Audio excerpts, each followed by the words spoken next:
बिस्मिल्लाहिर्रहमानिर्रहीम। अस्सलाम वालेकुम फ्रेंड्स, मैं हूं अलीम तारिक और आप देख रहे हैं health tips Aleem Tariq. Health tips Aleem Tariq में तमाम दोस्तों को खुशामदीद कहता हूं। उम्मीद करता हूं बिल्कुल ठीक ठाक होंगे, मज़े में होंगे। नए आसान और इंतहाई सस्ते तीन नुस्खे से आप लोग मुस्तफ़ीद हो रहे होंगे।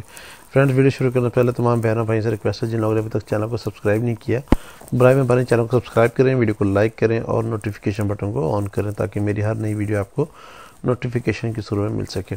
यहाँ आपको थोड़ा सा बताता चलो कि इस चैनल की जितने भी वीडियोज़ हैं तमाम के तमाम नुस्खाजात इंतहाई मुस्तनद और इंतहाई एहतियात से अपने नाज़रीन के लिए पेश किए गए हैं, जो कि बारह के आज़मूदा हैं। तमाम नुस्खाजात देसी जड़ी बूटी से तैयार किए जाते हैं। नए आसान और इंतहाई सस्ते तरीन नुस्खाजात के असूल के लिए प्राइवेट बानी चैनल को लाइक करें और दूसरे दोस्तों के साथ ज़रूर शेयर करें ताकि वो भी मुस्तफ़ीद हो सकें। अब बज़रिया पार्सल भी आप पाकिस्तान में किसी भी जगह घर बैठे दवा ऑर्डर में मंगवा सकते हैं। तैयार शुदा दवा के असूल के लिए वीडियो के आखिर में दिए गए मोबाइल नंबर्स पर रब्ता करके मंगवा सकते हैं। आउट ऑफ कंट्री पाकिस्तान से बाहर वाले लोग जो हैं वो पार्सल के ज़रिए नहीं, वो कोई भी बंदा उनके पास कोई आ जा रहा होगा, रिलेटिव या कोई उनके कोलीग या फ्रेंड्स वगैरह, तो उनके ज़रिए मंगवा सकते हैं। पाकिस्तान में किसी भी जगह ये सहूलत मौजूद है।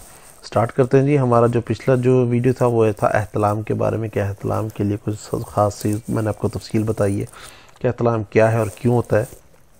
आज एहतलाम की वीडियो के साथ साथ जरियान एहतलाम और सुर्दनजाल का, मतलब ये सब चीज़ों का एक कम्बिनेशन का एक नुस्खा है। बहुत ही बेहतरीन चीज़ है, लेकिन वो लोग ये नुस्खा इस्तेमाल कर सकते हैं जिनको असाब का ज़कावत हिस्स का प्रॉब्लम ना हो। जिनको ज़कावत हिस्स व ज़कावत हिस्स असाब पट्ठों की कमज़ोरी का मसला होगा, वो पहले वो इलाज करवाएंगे, उसके बाद फिर ये एहतलाम का नुस्खा इस्तेमाल करेंगे। अगर इससे अफाका इंशाअल्लाह तो ज़रूर होगा, अगर खुदा न खासा ना हो तो इससे थोड़ी सी हैवी डोज लेनी पड़ेगी। ये लाइट सी है और इंतहाई सस्ती भी है। यहाँ स्टार्ट करता हूँ थोड़ा सा। कुदरत ने हर ख़ास व आम को जिनसी क़ुव्वत से नवाजा है। जब बच्चा 13-14 साल का हो जाता है तो इसमें जिनसी तब्दीलियाँ ज़ोर पज़ीर होती हैं। इसकी आवाज़ भारी होती है, बगल और नाफ के नीचे बाल पैदा हो जाते हैं। तबई एहतलाम जो है, जो जिनसी मिलाप का बदल है, इसमें वही लज़्ज़त, वही कैफियत और वही सरूर हासिल होता है। बाज़ अपना असबाब की बिना पर एहतलाम की तादाद में इजाफा हो जाता है। हफ्ता में 2-3 बार एहतलाम होने लगता है। रात के अलावा दोपहर को भी जो है सोने की सूरत में भी एहतलाम की शिकायत हो जाती है। एहतलाम इब्तिदा में एहतलाम ख्वाब के साथ होता है और इसके साथ साथ इंतशार भी पैदा होता है। और अगर इस मर्ज़ का अजाला ना किया जाए और ये हालत देर तक कायम रहे तो फिर एहतलाम जल्दी जल्दी होने लगता है और कभी एहतलाम बग़ैर ख्वाब और बेखबरी के आलम में भी होता जाता है।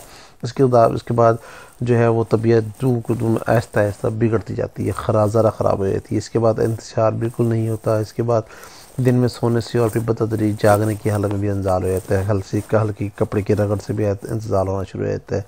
ऐसे हालात में और बाज़ औक़ात ख्वाब में किसी किस्म की परेशानी और दिमागी कावश की हालत में भी परेशानी, खौफ या हसीन औरतों को देखकर गलत तस्वीरें, सेक्सी फिल्में देख के तस्वीर वगैरह देखने से भी ऐसी कैफियत पैदा होती है। इसके साथ पेशाब जल कर आता है, खसियों में दर्द होने लगता है, खसिए लटक जाते हैं, सुस्ती, कमज़ोरी, नसियान और चिड़चिड़ेपन की शिकायत होना शुरू होती है। कभी गुस्से का अचानक आना और ख़त्म हो जाना, हाथों की वाइब्रेशन है ना, जिस तरह बंदा वो ज़ाफ़े बात का शिकार रहता है इस टाइप की। लेकिन ये सारी की सारी जो है वो कमज़ोरी की अलामत है। जवानी के इस दौर में बाज़ नौजवान एहतियात से काम नहीं लेते, वो मुश्तनी का शिकार हो जाते हैं। ये और भी ज़्यादा बेड़ागर कर लेते हैं। जलक का एहतलाम से गहरा ताल्लुक़ है। जलक के मरीज़ों को जरियान के अलावा कसरत एहतलाम का भी आर्ज़ा हो जाता है और फिर आहिस्ता आहिस्ता कसरत एहतलाम के साथ साथ फिर उनको सूरत इंजाल और सबसे आखिर में ज़ाफ़े बाग की शिकायत होना शुरू हो जाती है। ज़ाफ़े बाग में यहाँ से थोड़ा सा बताता चलूँ कि ज़ाफ़े बाग जिस तरह हमने स्टार्ट किया ज़कावत ईज़ से इंसान अपने हाथ से अपने आप को ज़ाया करता है। जिस तरह जलक मैंने आपको बता दिया, मुश्तनी ये भी उसी का नाम है। उसके बाद वो ज़कावत हिस्स असाब व पट्ठों का मसला बना था। असाब कमज़ोर रहते हैं, हल्की सी तहरीक से जो है यहाँ पे दिमाग में सर दर्द होना शुरू हो जाते हैं और नफ्स के पट्टे तो इतने कमज़ोर होना शुरू हो जाते हैं कि हल्की सी रगड़ से जनाब वो पानी निकलना शुरू हो जाता है, नफ्स के अंदर से पानी निकलना शुरू हो जाता है। तो ये वो कंडीशंस हैं जिसका फौरी तौर पर तदारक करना चाहिए, एहतियात करें। अगर नहीं करेंगे तो ये सूरत इंजाल की बीमारी पैदा होना शुरू हो जाएगी। जब सूरत इंजाल की बीमारी पैदा होना शुरू हो जाएगी तो फिर आप जो है हल्की सी रगड़ से वैसे ही आपको रिलीफ़ होना शुरू हो जाएंगे। तो आपको लड़की देखेंगे तब रिलीफ़ होना शुरू हो जाएंगे और थोड़ा सा सोच ज़्यादा बर्डन डालेंगे सोच के ऊपर गलत साइड पर जाकर, तब भी आप रिलीफ़ होना शुरू हो जाएंगे। तो इसे कहते हैं ज़ाफ़े बाग।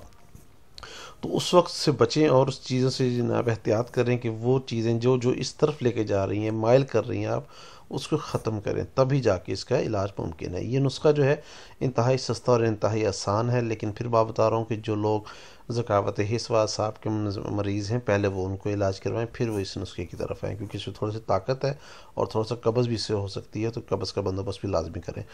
تو اس میں جو چیزیں ہیں 4 وہ نوٹ کریں: سنگھاڑا خشک 20 تولہ، شیر برگد 5 تولہ، اور مصری 3 تولہ، ورق نکرو جو ہے وہ 3 تفسری، یہ تھوڑے سی ہیں، یہ آپ کسی 50 اسٹور سے لے سکتے ہیں۔ جو شیر برگد جو ہے یہ بوہڑ کے دودھ ہے، یہ آپ کو بہت محنت سے آپ کو لینا پڑے گا، اس میں سب سے زیادہ محنت آپ کو بوہڑ کے دودھ کی ہے۔ وہ آپ کو پہلے میل ایک بوہڑ کو ڈھونڈنا پڑے گا، اس کے بعد آپ کو اس کا جو ہے آپ دودھ نکالیں گے، اس کو کسی صاف چیز سے پونی شونے سے پن کے پھر اس کو دوا کے اندر استعمال کریں گے۔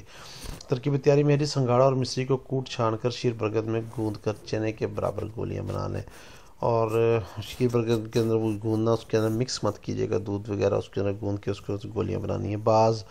بعد از احتیاط سے اسے چاندی کے ورق اس کے بٹڑائیں، اور اس کو 20 دن کے مسلسل استعمال سے انشاءاللہ اور عزیز احتلام کا نام نشان مٹ جائے گا، بلکہ احتلام تو کیا، اس سے انشاءاللہ عزیز جریان اور صورت انزال کا بھی خاتمہ ہو جائے گا۔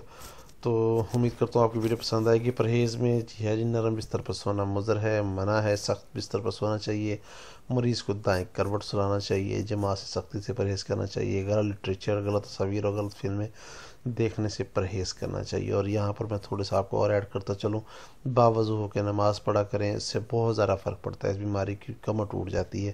کوشش کریں کہ سونے سے پہلے پانی شانی وغیرہ نہ پئیں، پیشاب وغیرہ جو ہے وہ یورین کر کے پھر آپ سویا کریں۔ سونے سے بالکل پہلے پانی مت پئیں، اور سونے سے بالکل پہلے جو ہے وہ کوئی بھی اس قسم کی فضول چیز نہ کریں، بلکہ واک کریں، واک کرنے کے بعد آ کر تھوڑا سا احتیاط کر کے اپنے آپ کو ایٹماسفیئر کو بالکل لیول پہ لے کے، اور پھر آپ دائی کروٹ نماز پڑھ کے عشاء کی پھر سوئیں، اس سے انشاءاللہ العزیز احتلام آپ کے قریب بھی نہیں آئے گا۔ کسی بھی قسم کی مسئلہ یا پریشانی کے شورز میں یا تیار شدہ دوا کے حصول کے لیے آپ ہم سے رابطہ کر سکتے ہیں۔ رابطہ نمبر دیا جا چکا ہے، واٹس ایپ نمبر دیا جا چکا ہے، آؤٹ آف کنٹری والے جو ہیں وہ ڈائریکٹ واٹس ایپ پر رابطہ کر سکتے ہیں۔ برائے مہربانی مشورے کے لیے 9 سے 10 بجے تک رابطہ کریں، تاکہ آپ کی بات کو توجہ سے سن کر آپ کی بہترین رہنمائی کی جا سکے۔ اور میں پھر بار بھی یہ ریکویسٹ کر رہا ہوں کہ بہت سے حضرات جو ہیں وہ دن میں یا کسی ٹائم کال کرتے ہیں، برائے مہربانی اسے اجتناب کیا کریں، کوشش کریں کہ رات کو 9 سے 10 بجے تک ہی کال کریں، اور ویڈیو کو لائک اور شیئر کرنا مت بھولیے گا، اور آخر میں چینل کو سبسکرائب کرنا مت بھولیے گا۔ بہت شکریہ، امید کرتا ہوں آپ کو ویڈیو پسند آئے گی۔ نیکسٹ ویڈیو تک کے لیے السلام علیکم ورحمۃ اللہ وبرکاتہ، اللہ حافظ۔